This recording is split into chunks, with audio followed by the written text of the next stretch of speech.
Bonjour à tous, bonjour à toutes et bienvenue dans ce webinaire organisé par Bearing Point et l'IoT Business Hub qui est un IoT Time Green dans le cadre de notre série sur l'IoT au service de la planète avec deux cas d'usage que nous allons explorer aujourd'hui sur comment l'IoT apporte des bénéfices sur les cas de logistique agroalimentaire et aussi dans les cas d'usage autour de l'autopartage. Et nous allons vous partager ces éléments avec nos partenaires. Donc, un grand merci à Kelly Le Goff de la société Mavana, Adrien Contant de la société Couvea et Jean-Baptiste Schmider de la société Cities pour leur contribution à nos travaux et leur présence, mobilisation pour ce webinaire. Merci à tous les trois. Alors, l'agenda de ce webinaire, nous allons tout d'abord rappeler pour celles et ceux d'entre vous qui ne connaissent pas bien l'IoT Business Hub ce que c'est, ce que sont nos travaux. Et puis, avec Kelly, nous reviendrons sur la méthodologie que nous avons utilisée dans l'étude avant de nous pencher sur nos deux cas d'usage. Tout d'abord, la logistique agroalimentaire avec Adrien Contant et sur l'autopartage avec Jean-Baptiste Schmider. On laissera 5 minutes sur la toute fin pour les questions-réponses. Si vous souhaitez poser des questions, il faut utiliser le petit bouton « Questions ». On regardera ces questions au fil de l'eau, si possible, lorsque vous posez une question et qu'elle est adressée à un des intervenants en particulier, pensez bien à le mentionner. Donc voilà, c'est parti. Je vous introduis et rappelle ce qu'est l'IoT Business Hub. Donc l'IoT Business Hub, c'est un écosystème que Bearing Point a créé en 2018, donc il y a déjà 5 ans, et qui aujourd'hui contient plusieurs professionnels de l'IoT. On est près d'1 millier, avec des représentants de plusieurs secteurs, à la fois grands groupes et start-up, ce qui permet d'avoir pour les grands groupes un accès à des acteurs innovants et qui sont sur des marchés parfois émergents ou de niche, et à l'inverse, pour les startups, sociétés un peu plus avancées, PME, scale-up, aussi d'être en contact de groupes à la portée plus large et donc de s'ouvrir des possibilités de commercialisation intéressantes. À travers cet écosystème, ce que nous faisons, c'est de chercher à évangéliser, vulgariser les bénéfices que peut apporter l'Internet des objets.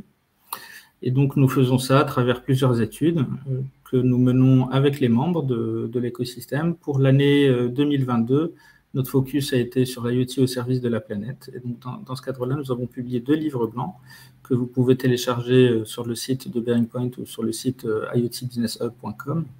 Donc, un premier qui est une vue plutôt qualitative des bénéfices qui ont été identifiés et communiqués par des fournisseurs de solutions IoT. Et le deuxième qui est un exercice beaucoup plus important et qui a mobilisé plus d'une quinzaine de partenaires, qui est un exercice quantitatif dans lequel nous avons cherché à modéliser les bénéfices nets environnementaux de l'IoT, à la fois sur la consommation de CO2 équivalent, ou aussi sur la consommation d'eau.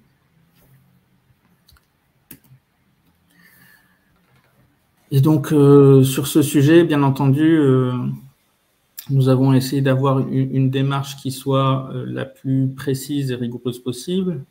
Pour cela, il nous a paru important de choisir, on va dire, de façon pertinente les cas d'usage sur lesquels nous avons mené ce travail de quantification, de modélisation.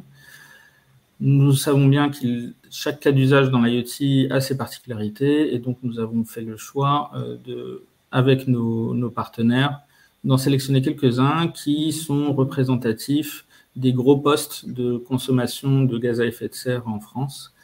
Et c'est dans ce cadre-là que vous voyez les petits logos affichés. Donc, on a des cas d'usage qui sont liés au transport. Nous reviendrons dessus avec Cities. Nous avons aussi des cas d'usage sur l'usage des bâtiments, l'agriculture, ou la consommation d'énergie. Et donc, sur le sujet de la logistique agroalimentaire, nous aurons la contribution et présentation de la société Couvea. Alors, peut-être un petit mot sur la méthode que nous avons utilisée. Nous sommes allés sur les méthodes plutôt éprouvées et peu discutées, donc en nous basant sur la référence de l'ADEME. Et de la même façon que lorsqu'on réalise une analyse de cycle de vie, il est toujours recommandé de pouvoir avoir une revue critique de partenaires. Nous sommes associés à la société Mavana pour nous accompagner dans cet exercice. Et donc, Kelly, je te laisse dire un petit mot sur la méthode utilisée. Merci Wassim. Donc, bonjour à tous, je m'appelle Kelly Le Goff, je suis la cofondatrice de Mavana et nous sommes spécialisés dans la quantification d'impacts environnementaux des solutions numériques à l'aide de méthodes ISO normées de type analyse de cycle de vie. Et nous avons également développé un outil capable de quantifier un retour sur investissement environnemental et financier de l'introduction de solutions IoT dans le processus d'une entreprise. Et vous le savez peut-être déjà, mais le numérique représente 2,5% des émissions de gaz à effet de serre en France. C'est autant que la gestion des déchets. Et 4% des émissions de gaz à effet de serre dans le monde, ce qui représente autant que le transport aérien mondial. Et ce qui est préoccupant, c'est que ce chiffre serait amené à doubler d'ici 2 ans. Voilà pourquoi il faut être extrêmement vigilant afin de déployer une solution, afin de bien prendre en compte l'ensemble de son impact.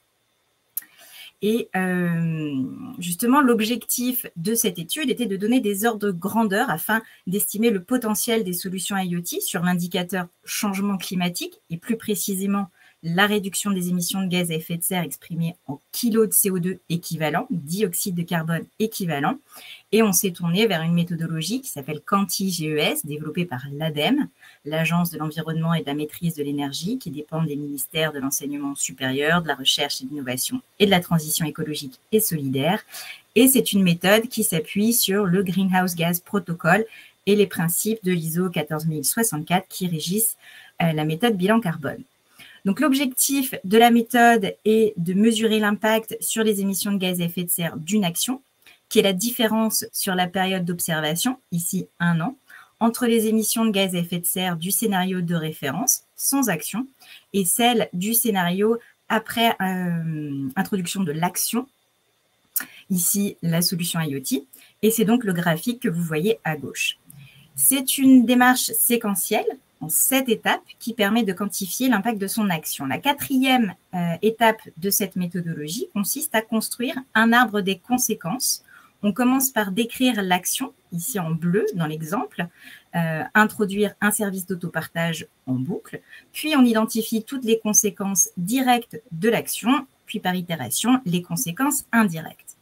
Et pour chaque conséquence identifiée, l'arbre indique, via un jeu de couleurs, si cette conséquence a un impact positif, réduction des émissions de gaz à effet de serre, comme par exemple ici la fabrication évitée d'un véhicule personnel, un impact négatif, augmentation des émissions de gaz à effet de serre, ici par exemple l'impact du boîtier IoT qui permet le suivi et le partage des véhicules, ou les conséquences qui n'auraient pas d'impact, ainsi que celles qui seront prises en compte dans la quantification.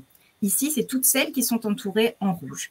Et c'est une étape extrêmement importante car elle permet d'identifier les potentiels effets rebonds et effets de bord d'une action.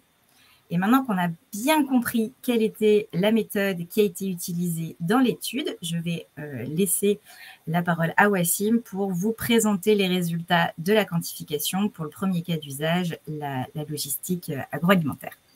Merci Kelly.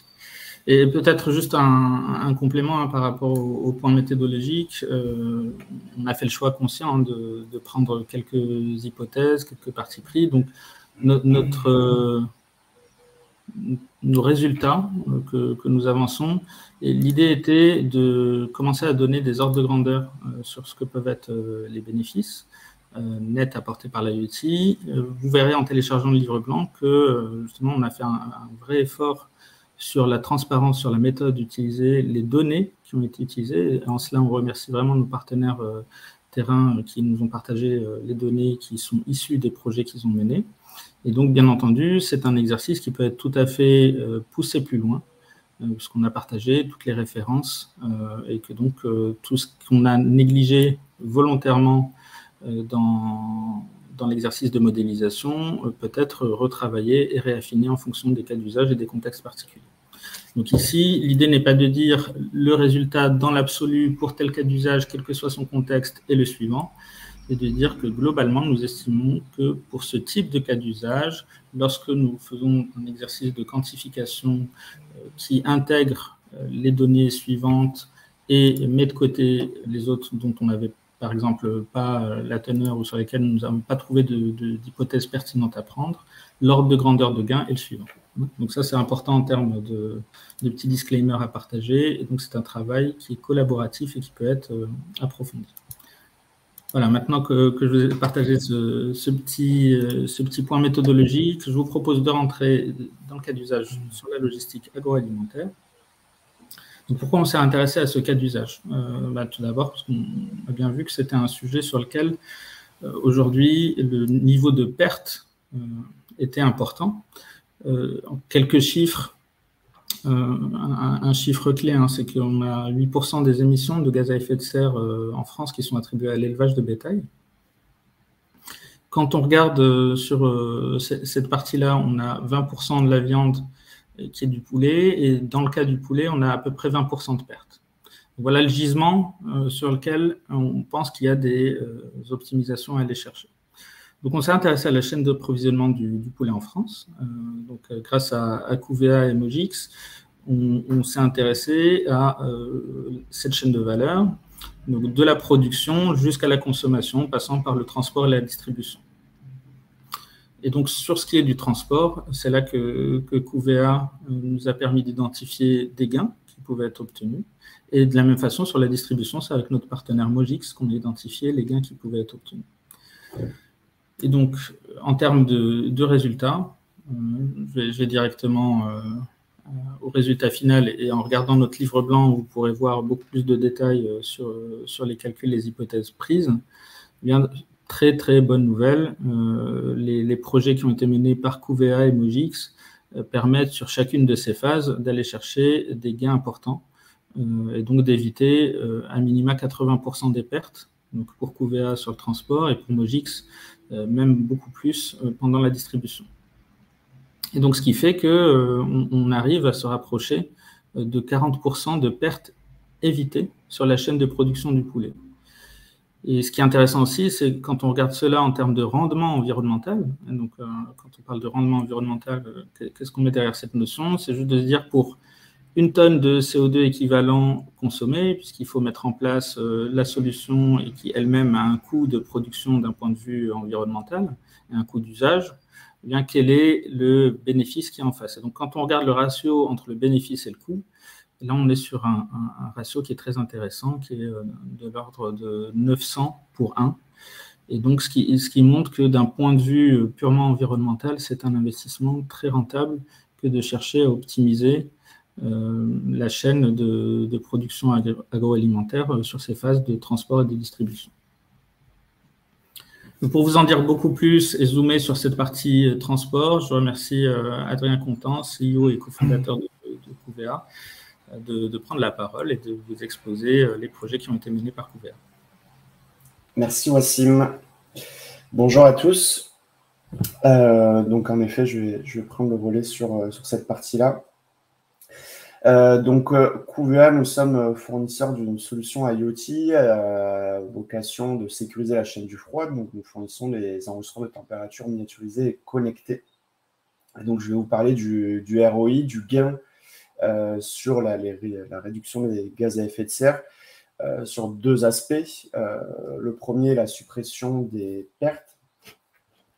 Et le second, la façon dont nous avons pensé notre solution pour qu'elle soit réutilisable et limiter là aussi la production de nouveaux équipements ainsi que de nouvelles fournitures. Alors, je n'arrive pas à changer de slide.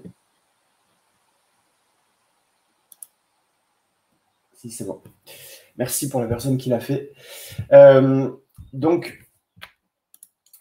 vais démarrer par quelques chiffres clés que nous adressons tous les jours. Donc, il faut savoir que la sécurisation de la chaîne du froid, pour nous, 70% de notre activité, c'est sur la partie de transport, qui est aujourd'hui le maillon essentiel de notre activité.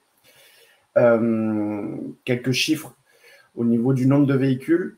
En France, nous avons à ce jour 150 000 environ camions frigorifiques, dont une très grande partie est mobilisée pour le transport alimentaire. Je crois que c'est de l'ordre de 90% le nombre de véhicules frigorifiques destinés à l'alimentaire versus la partie santé ou autre. À l'échelle mondiale, ça représente 4 millions de véhicules. Donc, je vous laisse imaginer, je n'ai pas les chiffres sur les gaz à effet de serre que ça représente, mais les chiffres sont colossaux. Donc, ces camions aujourd'hui, ce transport camion n'est pas parfait. Il y a effectivement de la perte qui se chiffre dans des quantités importantes. On parle de 1,3 milliard de tonnes de nourriture donc gaspillée ou perdue chaque année dans le monde. Au niveau national, en France, donc c'est 10 millions de tonnes de nourriture perdue. Un autre chiffre clé, c'est que 14% de ces aliments, donc ces pertes, ça représente 14% des aliments qui n'arrivent pas au bout de la chaîne de transport ou de distribution. En partie liées à des ruptures de la chaîne du froid ou d'autres anomalies, litiges liés à un transport. Et donc, tout ça représente sur la France 15,3 millions de tonnes de CO2. Donc, comment on peut agir et optimiser ces pertes-là sur 2 leviers. Donc, en introduction, je disais que nous fournissions une solution de suivi de température connectée. Cette solution, nous ne l'avons pas inventée, mais plutôt repensée. Il faut savoir que le suivi de température existe depuis 10-20 ans avec une technologie qui a évolué. Nous avons proposé cette solution depuis 2018, donc c'est une solution qui est plutôt récente. Et le constat qui avait été fait, c'est que les solutions qui étaient présentes sur le marché étaient assez complexes dans la mise en œuvre et se limitaient à certains grands groupes, certaines personnes. Aujourd'hui, nous l'avons rendu accessible à tous.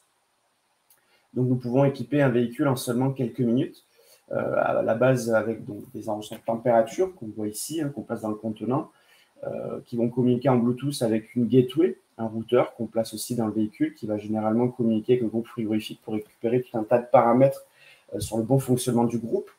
Et toutes ces données vont remonter vers une plateforme de supervision web. Et donc, c'est là tout l'intérêt, c'est qu'aujourd'hui, pendant un transport, en cas d'anomalie sur la chaîne du froid qui peut exposer le transporteur à la perte de produits, nous allons déclencher une alerte à distance et en temps réel pour prévenir ces pertes-là. Donc, c'est là que je recoupe sur le chiffre de Wassim. On estime que 80% donc, des pertes peuvent être évitées avec la mise en place de cette solution. Un deuxième aspect sur cette solution, c'est que le constat que nous avions fait en créant QVA, il existait donc beaucoup d'enregistreurs à usage unique. Donc, il faut savoir que je crois que le nombre d'enregistreurs de température à usage unique dans le monde se compte en milliards. Et qui dit usage unique, on place l'enregistreur dans un contenant, un carton, une caisse isotherme ou directement dans un véhicule. À destination, cet enregistreur est souvent jeté, non réutilisé. Il faut savoir que ce sont quand même des produits assez polluants. Ils incorporent de l'électronique, une batterie et toute l'énergie aussi qu'il faut pour les produire. Donc, chez QVA, nous avons pensé une solution réutilisable. Donc, la solution reste d'une part dans le véhicule jusqu'à sa fin de vie. Et ensuite, lorsqu'on a soit de la défaillance en minorité, surtout donc, de l'équipement qui arrive en bout de vie, nous avons un modèle économique qui permet le reconditionnement, enfin la récupération des équipements et leur reconditionnement. Donc chez QVA, nous avons mis en place tout un circuit de récupération des équipements. Le boîtier plastique qui constitue le boîtier donc, est ouvert puisqu'on a un boîtier complètement étanche pour la fiabilité. Ce boîtier plastique est entièrement recyclé avec un réseau de partenaires. L'électronique ensuite est reconditionnée. Il faut savoir que la durée de vie d'une carte électronique est supérieure à 10 ans, ce qui nous permet de les remettre sur des bancs de test, de pouvoir valider le bon fonctionnement, identique à un usage en neuf, le remplacement intégral de la batterie, le recyclage avec nos partenaires de la totalité des batteries. et ce qui nous permet de remettre dans le circuit environ 98% des équipements reçus. Et donc, autant d'énergie, d'émissions de CO2 évitées pour la reproduction de ces équipements. Et donc ça, c'était un point qui nous tenait beaucoup à cœur et qui permet d'agir à deux niveaux. La suppression de ces pertes colossales avec la connectivité, donc cet aspect IoT appliqué au transport, mais aussi l'usage de dispositifs pensés de façon éco-responsable qui permet aussi, imaginons les économies, je ne crois pas que ça a été chiffré dans cette étude, ça peut être un axe de travail pour la suite, l'impact environnemental de ces milliards d'enregistreurs dans la nature qui sont aujourd'hui à usage unique et sur lesquels on pourrait agir. Donc, les besoins des transporteurs, pour nous, c'est supprimer ces pertes, viser un 100%, et aujourd'hui, la technologie le permet. Quand on parle des 20% restants, il s'agit quasi exclusivement de pertes liées à de l'erreur humaine, puisque recevoir l'alerte, c'est une chose, mais après, il faut déclencher les actions pour qu'une action correctrice soit mise en place, une panne du groupe, une mauvaise configuration à température de consigne, une porte mal fermée. Il faut qu'il puisse y avoir les actions possibles. Donc, nous aussi, nous avons un rôle à jouer dans l'information, qu'elle parvienne en temps réel, le plus rapidement possible, prévenir les bonnes personnes, le chauffeur, prévenir les responsables logistiques, les personnes en capacité de pouvoir reboucler avec le chauffeur, de mener des actions directement sur site. Donc cette technologie, elle porte sur différents brevets. C'est vrai que par rapport à la concurrence, nous avons 3 brevets. Ce sont des enregistreurs qui sont dans des milieux très contraints, hautement humides. Donc on a un boîtier totalement étanche avec un système d'autodétection de perte d'étanchéité, un protocole sécurisé pour garantir qu'il n'y ait pas de perte de données, puisque il faut savoir qu'on est sur une connectivité sur du réseau cellulaire avec de nombreux déplacements. Donc tout ça est sécurisé pour s'assurer que nos clients, les transporteurs, aient tout le temps la main sur leurs données. Et le fait d'utiliser les données cellulaires, on est capable, nous, d'agir au niveau national, mais nous avons déjà plus de 20% de notre activité à l'international. Cette activité, on l'amène aussi sur le continent africain, en Asie et sur toute l'Amérique du Sud ou du Nord sur déjà des premiers projets. Voilà ce que je pouvais dire. Pour terminer, le mot de la fin, le métier premier de Cuvea, c'est assurer une chaîne du froid sécurisée et la non-perte de produits. Nous travaillons donc avec les services qualité et logistique des clients transporteurs, ce qui représente aujourd'hui plus de 70% de notre activité. Mais un axe qui est souvent minoré ou encore pas assez pris en compte, agir aussi à la réduction des émissions de gaz à effet de serre sur les 2 aspects que j'ai évoqués précédemment. Voilà. Merci Adrien. Merci Adrien pour cette présentation de Cuvea, de la solution et des bénéfices qui sont apportés par sa mise en place.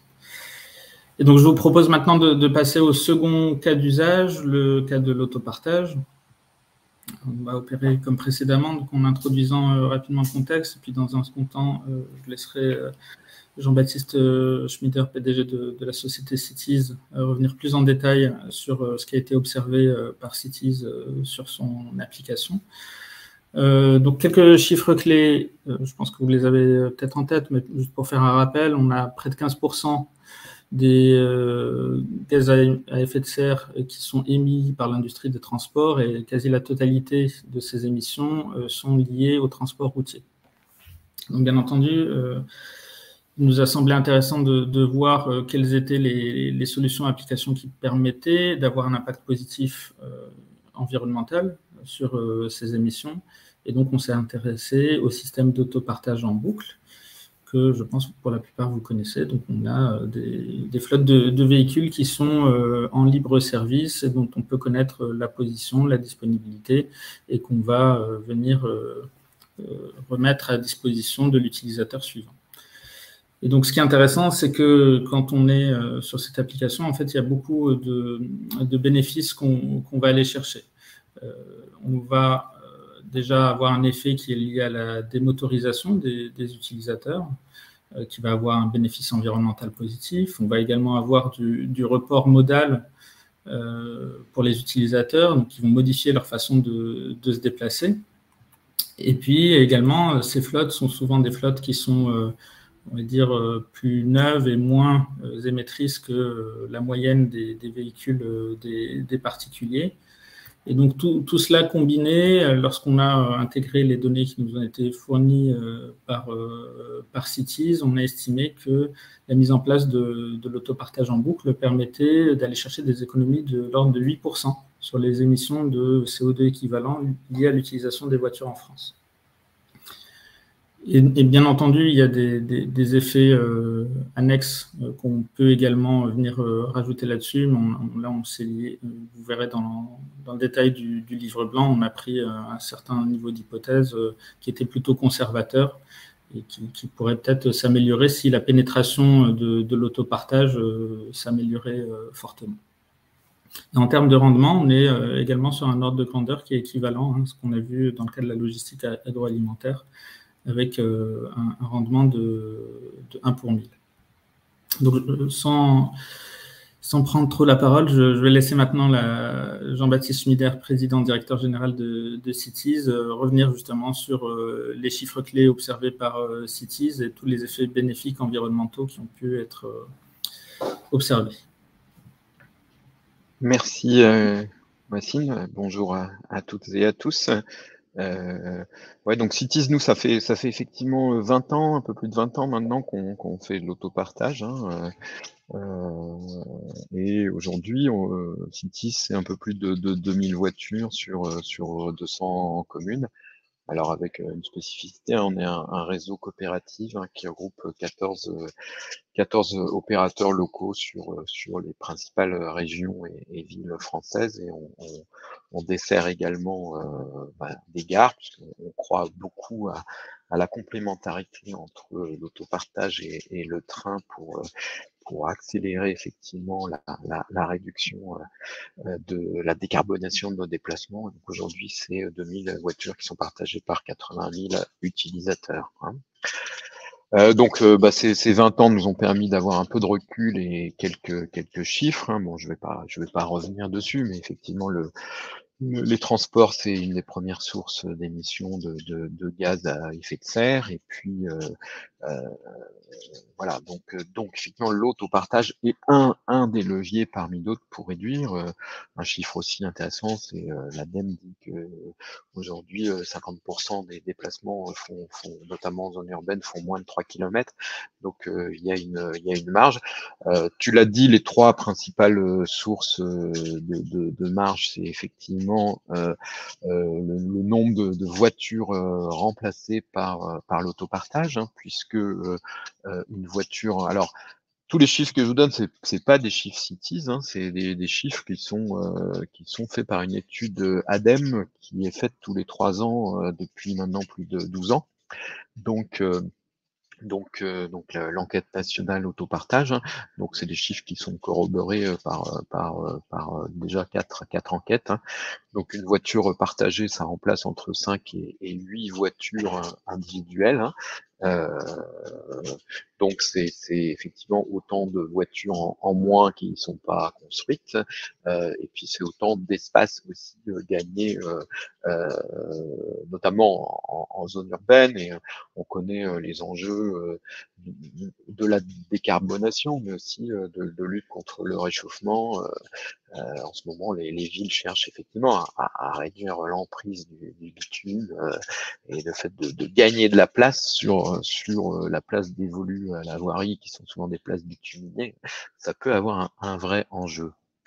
Donc effectivement, c'est du gain sur la fabrication, c'est du gain sur l'espace public, mais c'est aussi du gain sur le report modal, et ça nous semble pour nous quelque part le plus important, c'est que effectivement le passage de la propriété à l'usage via le fait que j'ai accès à des véhicules disponibles, connectés, qui me permettent d'avoir accès à un véhicule 24 heures sur 24 pour la durée souhaitée, me permet de modifier mes usages. Quand je suis plus propriétaire, en fait, je réduis autour de 1000 à 2000 km mon kilométrage en voiture, et au profit du vélo, de la marche, de toutes les autres alternatives, du train, des transports en commun.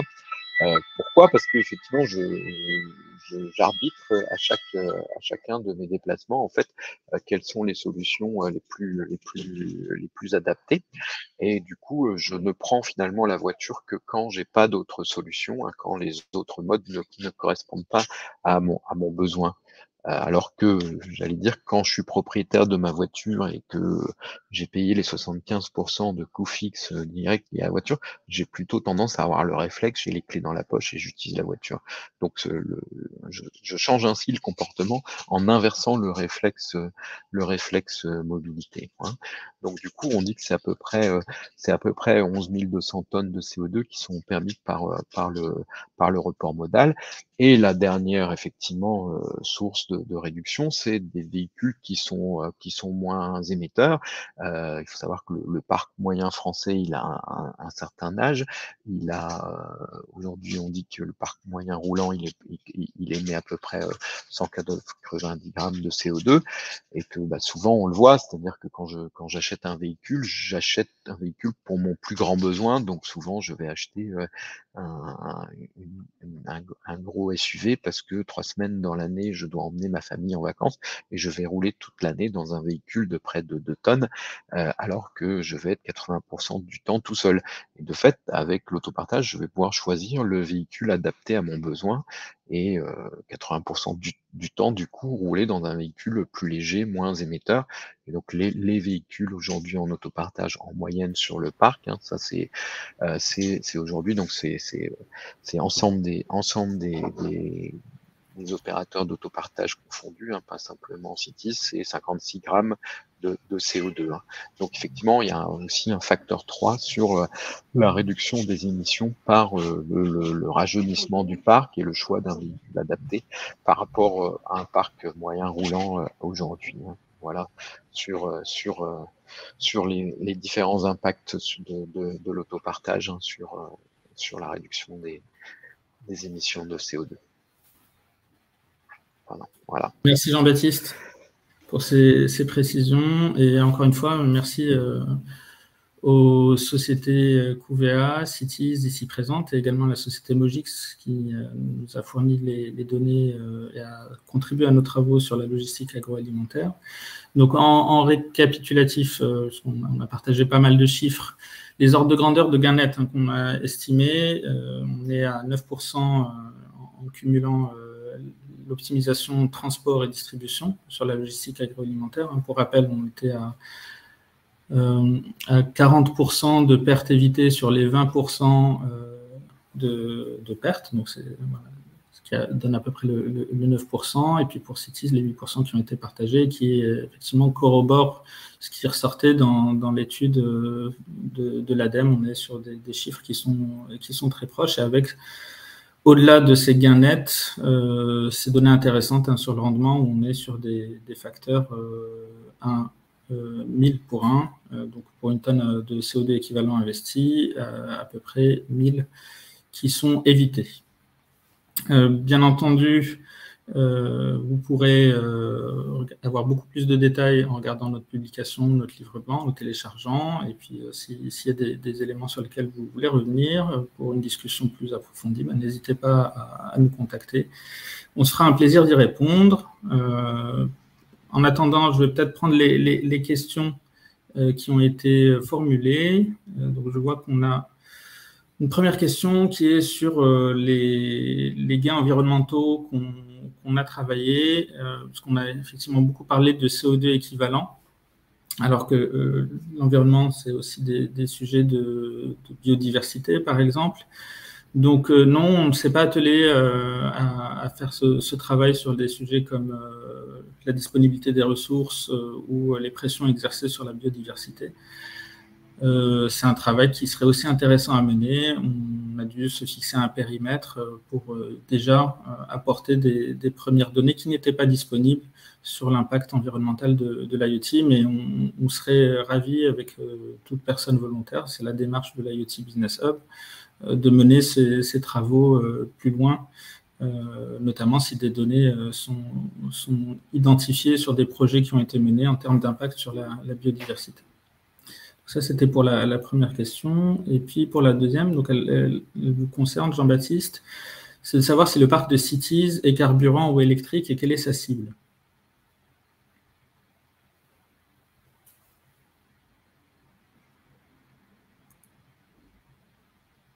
Est-ce que vous nous entendez, Jean-Baptiste? Oui, oui, je vous entends. Du coup, je ne savais pas si c'était à moi de répondre du coup sur cette question-là. Vous le ferez mieux que moi. Alors, du coup, le parc de Cities aujourd'hui, il est pas encore électrifié, hein, donc il est à 85-90% encore en thermique, essence et hybride, sachant que justement, nous, ce qu'on constate, c'est que le gain environnemental aujourd'hui, il est sur la démotorisation et le report modal. Et que ce qu'on constate, c'est qu'effectivement, aujourd'hui, l'électrique à 100% ne permet beaucoup moins cette démotorisation et ce report modal. Donc aujourd'hui, il nous semble que l'enjeu carbone, il est plus effectivement dans le système que dans la motorisation des véhicules. En gros, enfin, on constate des choses, c'est-à-dire que quand on met que des voitures électriques, les gens gardent des voitures à côté. On a un moindre impact aujourd'hui sur la démotorisation. Et quand on met une voiture électrique en autopartage à côté d'une voiture thermique, elle roule 2 à 3 fois moins. Et donc, elle a moins d'impact aujourd'hui, in fine, cette voiture électrique en autopartage. Donc, c'est le constat qu'on fait. On va accompagner j'allais dire la décarbonation, mais aujourd'hui, c'est vraiment pour nous important de dire que c'est le système qui est le plus vertueux plutôt que la motorisation individuelle des véhicules en autopartage. Très bien. Il y avait une deuxième question corollaire qui était sur la cible d'utilisateurs de Cities. Alors, la cible, en gros, on cible. Alors, l'autopartage, c'est je vais dire, c'est un oxymore qui n'en est pas un, c'est les besoins occasionnels du quotidien, hein. Donc, on touche tous les gens qui peuvent se déplacer autrement qu'en voiture individuelle pour leur déplacement pendulaire, c'est-à-dire domicile-travail. Et donc qui font moins de 10 000 km par an en voiture. Voilà, c'est ça qu'on cible aujourd'hui, ce qui représente quand même déjà un paquet de personnes, hein. Donc nous, on cible vraiment voilà, les besoins occasionnels pour lesquels donc on est amené soit à remplacer la première ou la deuxième voiture des ménages, mais on le voit, on a un fort taux de motorisation, hein. On passe de 25% des gens qui n'avaient pas de voiture avant d'adhérer à l'autopartage à 75% des gens qui n'ont plus de voiture. Les autres, les 25% gardant l'autopartage comme deuxième voiture. Voilà, donc ça cible quand même une grande part de personnes. Donc les motifs principaux, hein, c'est les courses de la semaine, les sorties familiales, des déplacements professionnels occasionnels, puisqu'on a aussi près de plus de 40% de nos usages qui sont faits par des professionnels qui n'ont pas besoin, pareil, d'une flotte permanente, hein. Donc ça peut toucher aussi toutes ces personnes-là. Ok, merci. Alors, il y avait également une question pour Adrien, de la société Couvea, sur le niveau d'éco-conception dans la solution Couvea. C'est-à-dire le niveau c'est-à-dire sur votre hardware, sur les capteurs, dans quelle mesure il y a de l'éco-conception pour aussi réduire le coût environnemental de production de la solution. D'accord, ok. Donc, sur le produit, je disais 100% de nos produits sont pensés de façon à être reconditionnés. Donc, que ce soit le device, l'enregistreur qui est passé dans le contenant ou le routeur pour remonter la connectivité. Après, quand ces équipements arrivent en fin de vie, qui ne peuvent pas être reconditionnés, on est, j'ai plus le chiffre précis, mais je crois à 90%, pas loin de ça, recyclable. Donc, le plastique que nous utilisons, par exemple, est de l'ABS, il est 100% recyclable pour la partie boîtier. La pile est confiée donc, à un réseau spécialisé de recyclage. Et nous, l'électronique est confiée à, pareil, une société spécialisée pour récupérer les métaux lourds et recycler tout ce qui est recyclable. Je n'ai plus la proportion, mais je crois qu'on se situe dans les 90% environ sur la partie électronique de ce qui est revalorisé. Ok, merci Adrien. Ok, alors je crois qu'on est dans les dernières minutes prévues pour ce webinaire, donc je vais juste proposer de clore l'intervention. Une fois de plus, en remerciant nos intervenants, Kelly, Adrien, Jean-Baptiste, et au-delà de l'intervention d'aujourd'hui, surtout pour votre contribution à nos travaux, et puis en espérant que voilà, ce travail qu'on a commencé ensemble, qui n'a pas pour vocation de répondre à toutes les questions sur l'impact environnemental de l'IoT, mais de commencer à mettre des chiffres sur le sujet, sera utile pour tous les projets à venir, les prises de décision, qui peuvent aussi être guidées par des recherches d'impact environnemental positif. Et donc, avant de conclure, juste un dernier mot. Comme chaque année, l'IoT Business Hub, que je vous ai présenté en introduction, organise des trophées pour tous les porteurs de projets qui ont mené des projets IoT en France, en Europe. Donc, il y a un formulaire très simple à compléter, disponible jusqu'à fin juin, et qui permet à toute société de présenter sa solution et ses bénéfices, qu'ils soient économiques ou environnementaux. Donc, n'hésitez pas à aller sur iotbusinesshub.com et à candidater. Les candidatures sont encore ouvertes.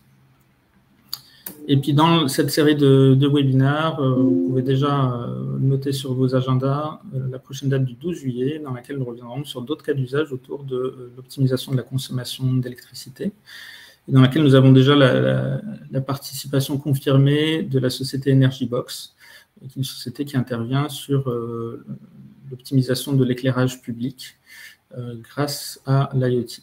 Donc, l'inscription sera ouverte très prochainement. Gardez contact avec notre liste de diffusion et nos réseaux sociaux. Nous annoncerons l'ouverture des liens d'inscription. Merci beaucoup à toutes les personnes qui se sont connectées. Pour celles qui n'auraient pas eu l'occasion de le faire, ce sera également disponible en replay, donc sur le site iotbusinesshub.com, et vous recevrez, pour celles qui se sont connectées, un lien pour pouvoir regarder le replay et le partager, si vous le souhaitez, avec vos collègues qui pourraient être concernés par le sujet. Un grand merci à tous et à toutes. Je vous souhaite une très bonne journée et à bientôt.